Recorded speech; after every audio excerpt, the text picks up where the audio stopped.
Alors, je reviens sur le portrait de Jupitérien, qui doit, alors, à la différence du commun des mortels, là, qui sont marqués par Mars, Jupiter, Saturne, comme je l'ai dit dans une autre vidéo, et qui, eux, ne sont même pas besoin de se préoccuper, puisque tout se joue à la naissance. Et une fois que c'est joué à la naissance, leur connexion avec les astres n'existe plus. Ils sont marqués, point final. Alors que le Jupitérien, lui, il va avoir un suivi tout au long de sa carrière, avec des changements de configuration, etc. Mais ça, c'est réservé à une petite élite.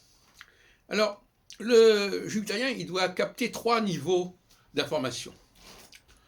1, il doit capter le cours des astres.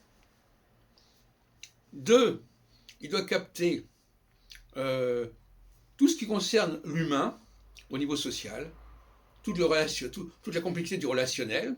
Et 3, toute la complexité du savoir intellectuel, scientifique, etc. Voilà. Donc c'est ces trois niveaux de perception qui sont absolument essentiels chez le Jupitérien, qui se respectent. Maintenant, il peut y avoir des faux Jupitériens qui font semblant d'être Jupitériens, mais qui ne font que du plagiat et qui ne font que de l'imitation. Mais le Jupitérien, il a cette triple faculté de capter ce qui se passe dans le ciel, et oui, de capter à quel moment la planète Jupiter va se connecter avec son étoile, Scopus, l'étoile qui était là à sa naissance,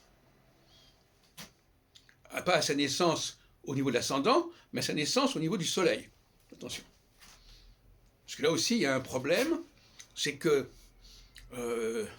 on attache beaucoup d'importance à l'ascendant, mais à mon avis, on a tort. J'ai pris cette piste à un moment donné sur l'ascendant, mais à mon avis, on a tort. C'est bien le degré du Soleil qui est important et qui va être aspecté, en quelque sorte, transité par Jupiter tous les 3 ans, etc. Et ça, le Jupitérien doit le savoir, doit le sentir, doit le capter. Il n'a pas besoin de le savoir intellectuellement, il doit le savoir instinctivement. Et puis alors, selon la période de quadrature, il va s'ouvrir dans un premier temps au niveau social, hein, il va être très, dans les préliminaires, il va s'ouvrir, il va être réceptif à tout ce qui se passe autour de lui, toutes les relations humaines, et puis au bout de 3 ans, il va se refermer, et lui, à ce moment-là, c'est comme, il va passer à la réalisation, au bout des 3 ans qui vont venir, du projet dans son ensemble, qui se concrétise à partir de ce moment-là. Dans la période de quadrature, c'est encore vague, c'est encore un tâtonnement. Et puis, dès que la période de conjonction apparaît, là, il y a une polarisation, une focalisation. Voilà comment ça va se passer. Et donc, donc à ce moment-là, il va se focaliser non plus sur les relations humaines, mais sur son travail précis. De la même façon, pour prendre une expression un peu cavalière, que dans les relations humaines par rapport à la procréation, eh bien, il y a un temps pour la rencontre, il y a un temps pour la recherche du bien-aimé, de la bien-aimée, et puis à un moment donné, quand ça se fixe, là, il faut s'en tenir à un certain choix, et ça va suivre un processus beaucoup plus restreint, beaucoup plus étroit, et beaucoup plus mécanique au niveau, ne serait-ce que sur le plan sexuel. Puis je rappelle encore une fois, pour ceux qui n'auraient pas suivi ça, que quand vous prenez les 9 mois de gestation de la femme, ça fait 36 semaines. 6 x 6, 36.